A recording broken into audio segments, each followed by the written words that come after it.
Ça fait à peu près 15 ans, depuis la crise financière de 2008, qu'on réforme la fiscalité internationale. Ça veut dire quoi, ça? Ça veut dire que la plupart des pays du monde, il y en a à peu près 140 autour de la table, se sont mis d'accord pour, échanger des renseignements. Ça, c'est la fin du secret bancaire, qui est devenu une réalité. Il n'y a plus de secret bancaire en Suisse, à Singapour ou ailleurs. Et plus récemment, tous ces pays se sont mis d'accord sur un nouveau cadre pour taxer les multinationales, avec deux principaux axes.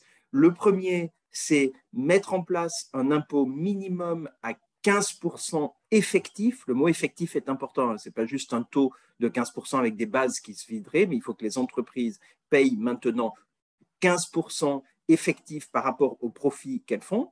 Et par ailleurs, des nouvelles règles pour que les pays se partagent les profits des plus grandes entreprises, les 100 plus grandes entreprises mondiales, pour faire simple. Et donc, après 15 ans pratiquement de travail, 13 ans précisément, depuis la crise financière de 2007-2008, eh bien, on a un nouveau cadre pour réguler la mondialisation d'un point de vue fiscal.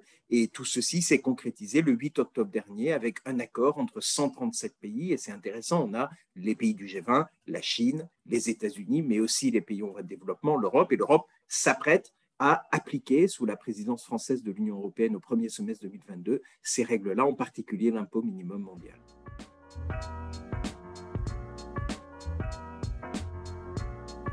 Cet accord international donc, comprend deux volets. Un impôt minimum mondial, les États-Unis sont en train de l'appliquer. En fait, l'impôt minimum mondial, c'est paradoxalement une idée républicaine, une idée des républicains qui l'ont introduit en 2017. Et là, les démocrates sont en train de transformer cet embryon de fiscalité minimum mondiale, en tout cas américaine, en une fiscalité assez lourde, puisque les républicains américains avaient en 2017 mis en place un impôt minimum à 10,5% et les États-Unis prenaient la différence entre le taux effectif d'imposition des entreprises américaines à l'étranger, 10,5%, mais en regardant le taux effectif d'imposition en moyenne. Donc, si une entreprise était en France et aux îles Caïmans, une entreprise américaine, ben, la moyenne était supérieure à 10,5 et il n'y a pas d'impôt minimum. Ce que fait l'administration Biden, on va voir ça dans les semaines, dans les mois qui viennent, c'est transformer une appréciation en moyenne à une appréciation pays par pays. En d'autres mots, plus de possibilité de mettre quoi que ce soit aux îles Caïmans. Ça, c'est le premier volet.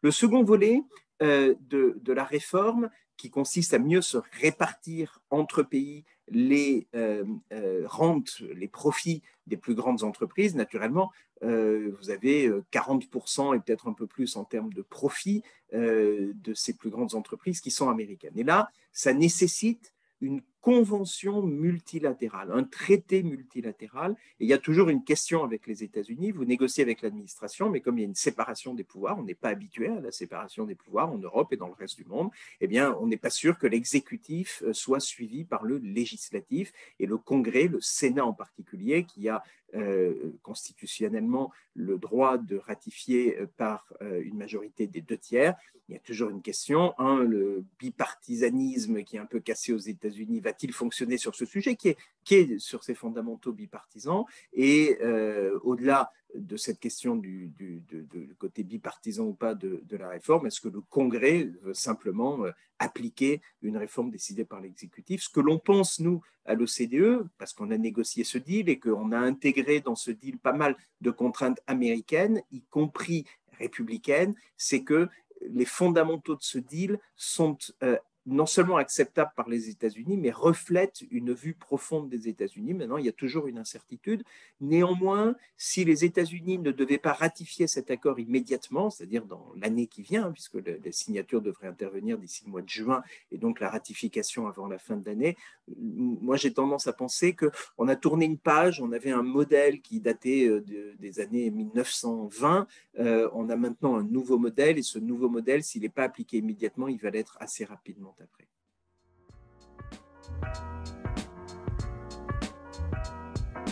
Alors, l'Europe est un acteur très intéressant dans ce jeu-là, mais hélas, en quelque sorte, en tant que citoyen européen, il intervient après les accords à l'OCDE.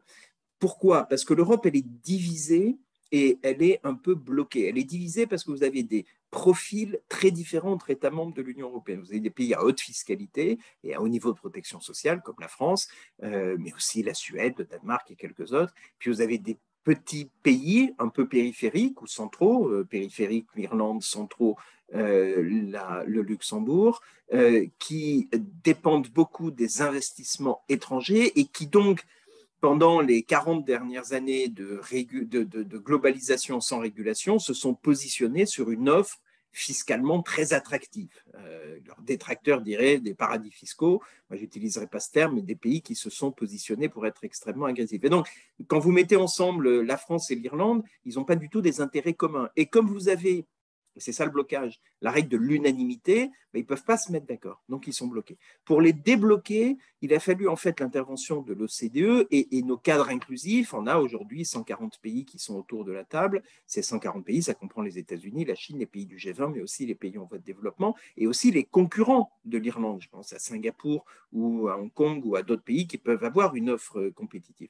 Et donc l'Irlande ne peut bouger que si les autres pays du monde bougent, à défaut de quoi il va y avoir des déplacements de base taxable et d'investissement dans ces autres pays. Et c'est ça qui s'est passé. On a été capable de mettre fin au secret bancaire. C'était le Luxembourg, en incluant la Suisse, mais aussi Singapour, les îles Caïmans, les Bahamas et quelques autres. Donc on a pu faire un progrès et l'Union européenne s'est engouffrée dans cette brèche-là, à juste titre, et a appliqué avec des directives prévoyant l'échange de renseignements, y compris l'échange automatique de renseignements. Sur la fiscalité des entreprises, c'est un peu la même histoire. On a maintenant un deal qui comprend un impôt minimum, et c'était pas du tout évident pour l'Irlande qui a un taux nominal de 12,5% d'impôt sur les sociétés et un taux effectif pour les entreprises américaines en Irlande sans doute bien inférieur. Ce n'était pas du tout évident pour l'Irlande de se mettre d'accord sur un taux effectif de 15%, un taux effectif minimal de 15%, mais ils l'ont fait. Et donc maintenant, l'Europe va appliquer. On a un projet de directive qui va sortir incessamment, qui devrait être adopté sous présidence française. L'autre aspect qui est la répartition des droits d'imposer, c'est plus entre les États, mais peut-être que l'Union européenne voudrait transformer ça en ressources propres. La vraie question, je pense, à l'avenir, c'est est-ce que l'Europe peut être une force de leadership dans la réforme de la fiscalité internationale? C'est très compliqué pour les raisons que j'ai évoquées. Puis, on a maintenant une sorte d'organisation mondiale de la fiscalité, même si elle ne porte pas ce nom-là avec les procédures OCDE. Il y a un domaine où l'Europe, à mon avis, peut être leader et devrait être leader, c'est la taxation du carbone, ou en tout cas le prix du carbone et les règles de décarbonation. Et là, l'Europe se positionne en leader et on va voir avec l'ajustement, le mécanisme d'ajustement de carbone à la frontière, avec le projet d'augmenter le prix du carbone via les mécanismes de marché et via la fiscalité. On va voir si l'Europe peut se mettre d'accord sur ce projet et donc être leader, ce qu'elle n'a pas été sur d'autres sujets jusqu'à présent.